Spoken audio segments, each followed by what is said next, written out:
आज हम लोग यहाँ पर पहले श्री गणेश और बाद में देवी की पूजा करने के लिए एकत्रित हुए हैं। श्री गणेश को इस महाराष्ट्र में विशेषतः बहुत माना जाता है, क्योंकि यहाँ पर स्वयंभू अष्टविनायक है। अब लोग ये भी कह सकते हैं कि गणेश नाम की कोई चीज़ नहीं थी, और ये भी कह सकते हैं कि ये स्वयंभू अष्टविनायक नहीं है। लेकिन आप जब आत्म साक्षात्कार को प्राप्त करते हैं, जब आप चैतन्य को प्राप्त करते हैं तो आप पूछ सकते हैं कि क्या ये स्वयंभू है, क्या यह वास्तविक पृथ्वी तत्व ने बनाई हुई चीज़ है। गणेश के अनेक चमत्कार सहयोग में हुए। विशेष करके एक दो हमारे फोटोग्राफ्स है, अगर आप उन्हें देख लीजिए तो आप हैरान हो जाइएगा कि किस तरह से उन्होंने अपने दर्शन दिए हुए हैं। गणेश की जो विशेषता है वो ये है कि वो हर चक्र पे विराजमान। सबसे पहले गणेश की ही स्थापना की गई थी, और गणेश जो है वो पवित्रता को फैलाने के लिए संसार में है कि पहले सारा संसार पवित्र हो जाए। सबसे बड़ी चीज़ है पवित्रता। अगर पवित्रता नहीं रहेगी तो कोई सा भी सृजन नहीं हो सकता। अब समझ लीजिए, अगर कोई पेड़ है और उसके आसपास का वातावरण दूषित हो जाएगा तो वो पेड़ मर जाएंगे। इसी प्रकार इस सारी सृष्टि का जो वातावरण है उसे पूर्णतया शुद्ध करने के लिए ही श्री गणेश की स्थापना की गई थी। आजकल के इस वातावरण में लोग समझ नहीं सकते हैं कि पवित्रता चीज़ क्या है और पवित्रता का अर्थ क्या है। यही गणेश आगे जा कर के आपके आज्ञा चक्र पे ईसा मसीह के रूप से प्रकट हुए थे। इसलिए ईसा मसीह ने भी सबसे ज़्यादा पवित्रता का महत्व बताया कि आपकी आंखें तक पवित्र होनी चाहिए, क्योंकि आज्ञा चक्र पे है। आंखों में तक आपकी पवित्रता होनी चाहिए। अगर आपकी आंखों में पवित्रता नहीं है तो फिर आप किसी तरह से भी पवित्र नहीं माने जाएंगे। लेकिन इसका ये मतलब नहीं कि आप अपने को कहें कि हम में ये खराबी है, हम में वो खराबी है। किंतु श्री गणेश को अगर हम मानते हैं, उनकी हम पूजा करते हैं, तो उनके गुण भी हमारे अंदर आने चाहिए। तो पहला तो उनका गुण है कि पवित्रता। अब इस पवित्रता को हम किस तरह से पा सकते हैं? कहने से नहीं हो सकता। किसी आदमी से कहा जाए तुम पवित्र हो जाओ तो नहीं हो सकता। गंगा जल से नहाने से भी मनुष्य पवित्र हो, ऐसी बात नहीं। तो ये पवित्रता आने के लिए क्या करना चाहिए? इसके लिए आपके कुंडलिनी का पहले ही जागरण होना चाहिए। जब जागरण हो जाएगा तभी समझ लेना चाहिए कि धीरे धीरे ये जो कुंडलिनी है ये सब चक्रों को स्वच्छ कर देगी। लेकिन वहाँ पर भी श्री गणेश जी का कार्य है, क्योंकि ये चैतन्य है, और वो चैतन्य स्वरूप श्री गणेश आपके हर चक्र को भी साफ करते रहते हैं। और अंत में जाकर के सहस्त्रार पर भी श्री गणेश, आप जानते हैं कि सदाशिव के गोद में बैठे हो।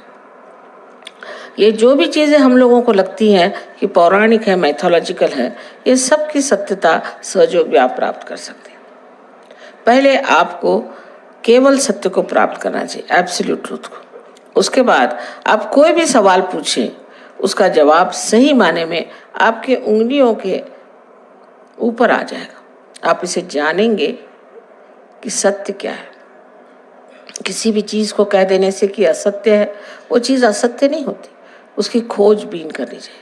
बड़ी ये गहरी चीज़ें हैं, और श्री गणेश का कार्य तो अत्यंत अत्यंत गहरा है।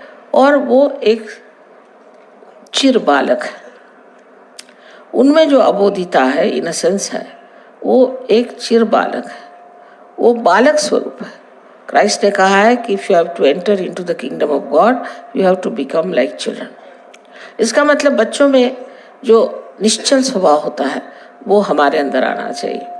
लेकिन वो ज़बरदस्ती करने से या कुछ रोज़ की अभ्यास करने से नहीं जाएगा। अगर आप ज़बरदस्ती करेंगे तो आपका अहंकार बढ़ जाएगा।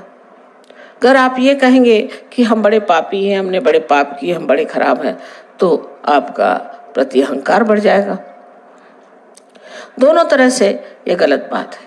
तो इसके लिए करना क्या चाहिए? करना ऐसा चाहिए कि अपनी कुंडलिनी का जागरण पहले कर लें।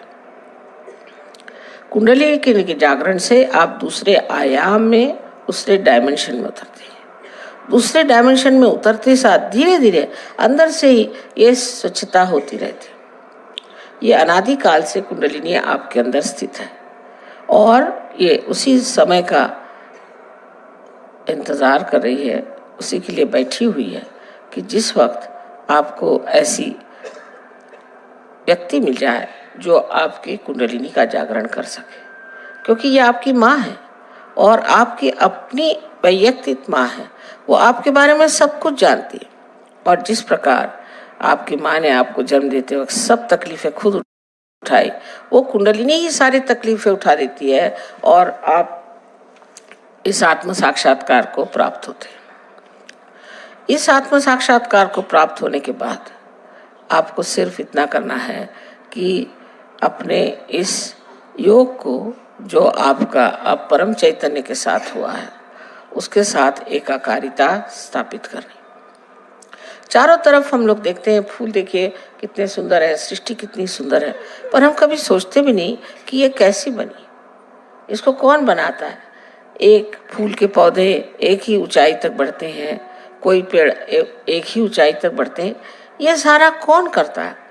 इसे आपको पातंजल में अगर आप देखे जाए तो लिखा हुआ है कि ऋतंभरा प्रज्ञा, इसका नाम उन्होंने ऋतंभरा प्रज्ञा कहा। लेकिन यही ब्रह्म चैतन्य है, यह परम चैतन्य है जो चारों तरफ फैला हुआ है और जिसके लिए आदि शंकराचार्य ने बताया हुआ है कि सलीलम सलीलम, ठंडी ठंडी हवा इसकी रह रही आती। बाइबल में भी इसको cool bridge of the Holi ghost कहा गया। इस प्रकार की कुंडलिनी हमारे अंदर है और वो बिल्कुल व्यवस्थित रूप से इसी के इंतजार में है कि कब आपका पुनर्जन्म है। अभी तक अमीबा से इस स्थिति में हम आ गए कि इंसान बन गए, लेकिन इससे कोई ना कोई ऊंची स्थिति जरूर होनी चाहिए। अगर हम सत्य को प्राप्त किए होते तो आज कल के जो झगड़े हैं ये न रहते। हम सब एक मन से, एक विचार से, एक सत्य के साथ जीते। लेकिन ये जो झगड़े हो रहे हैं इसकी वजह यही है कि हम लोगों ने अभी तक उस केवल सत्य को प्राप्त नहीं किया और जब तक हम उस सत्य को प्राप्त नहीं करेंगे तब तक उत्क्रांति माने इस एवोल्यूशन की जो चरम सीमा है उसे हमने प्राप्त नहीं किया। उसको प्राप्त किया बगैर हम लोग कभी भी शांति से, सुख से, समाधान से रह नहीं सकते। संसार के जितने भी प्रश्न हैं अधिकतर मनुष्य ने ही खड़े किए हैं। इस मनुष्य के परिवर्तन के लिए श्री गणेश का बहुत कार्य है, बड़ी मेहनत करते हैं। इनके गण हैं इसलिए इनको गणपति कहा जाता है और ये हर समय माँ की सेवा में लगे रहते हैं और हर जगह जहाँ भी ज़रूरत होती है तुरंत दौड़ के जाएंगे और कार्य करते हैं। अब ये सब चीज़ें ऐसी लगती हैं जैसे कोई स्वर्गीय चीज़ें हैं और इसका मनुष्य से कोई संबंध नहीं, लेकिन इसी दुनिया में हम लोग उस स्वर को स्थापित कर सकते हैं जिसकी महिमा शास्त्रों ने गाई हुई है। कोई कठिन बात नहीं है और इसके लिए सिर्फ हमें सज्ज होना चाहिए, मन में शुद्ध इच्छा रखनी चाहिए कि हम इसे प्राप्त करें। ये कोई झूठी बातें नहीं है, ये कोई ऐसी बातें नहीं है कि जिससे किसी को भुलावा डाला जाए, किंतु ये बात सत्य है और इसे हमें प्राप्त करना चाहिए। हम श्री गणेश को नमस्कार करते हैं लेकिन ये नहीं सोचते कि श्री गणेश क्या है, हमारे अंदर कहाँ स्थित है, क्या क्या कार्य करते हैं और इनसे हमें क्या क्या प्राप्त करना। दूसरी चीज इनसे प्राप्त करना है वो है सुबुद्धि, जिसे विजडम कहते हैं। श्री गणेश में इतनी सुबुद्धि और इतना प्रेम है कि वो जानते हैं कि आप लोग गलती कर रहे हैं, वो जानते हैं कि आप में कुछ दोष है, लेकिन छोटे बच्चे जैसे क्षमा कर देते हैं हर एक चीज़ को। उनको मालूम नहीं किसी से नाराज़ होना, इसी प्रकार वो आपको बहुत क्षमा करते हैं, किसी हद तक काफ़ी क्षमा कर देते हैं, पर जब आप हद से गुजर जाते हैं तब फिर ज़रूर वो नाराज़ हो जाते हैं। तो उनको सिर्फ मानना, मंदिरों में जाना और उन पे पैसे चढ़ाना, उनको पैसे ऐसे कुछ समझ में नहीं आते। को अगर कुछ चढ़ाना है तो अपने हृदय को चढ़ाना होगा और उस गणेश को अपने हृदय में बसाना होगा। जब तक वो हमारे हृदय में नहीं आएंगे, हमारा जीवन पवित्र नहीं होगा और उस पवित्रता के कारण जो हमें आशीर्वाद मिलने हैं वो नहीं मिलेंगे। इसके अलावा उनमें यह भी शक्ति है कि वो दुष्टों का संहार कर सकते हैं। अगर कोई आपको तंग करे, तकलीफ दे, तो वो आपके आसपास लगे रहते हैं। बड़े चमत्कार सहयोग में हुए। अनेक लोगों ने देखा है कि उनके न जाने कितने ही प्रश्न थे वो एकदम से हल हो गए। वो भी काम श्री गणेश का ही है। वो इस तरह से काम करते हैं कि समझ ही भी नहीं आता कि किस तरह से काम हो गए और उसमें कोई भी त्रुटि नहीं रह जाती। इतने बड़े श्री गणेश अगर हमारे साथ है तो फिर हमें डरने की कौन सी बात है, फिर हमें घबराने की कौन सी बात है। सिर्फ हमें गणेश को वरण करना है और अपने अंदर उन्हें स्थापित करना है। ये चीज़ कितना भी समझाने से नहीं होगी, ये तो जब आप महसूस करेंगे इसको, उसके बारे में जब बोध होगा आपको, तब आप समझेंगे कि श्री गणेश कितने महत्वपूर्ण है। अब जो यहाँ विदेशी लोग बैठे हैं, इन्होंने तो श्री गणेश का ग भी नहीं सुना था, को मालूम भी नहीं था, पर ये हर समय श्री गणेश की स्तुति करते हैं क्योंकि उनकी स्तुति करने से इनको अनेक लाभ हुए। और आप लोग भी यहाँ जो लोग आए हैं, सब आप आत्म साक्षात्कार को प्राप्त हों और उस श्री गणेश को रथ हों जिसकी आज पूजा होने वाली है।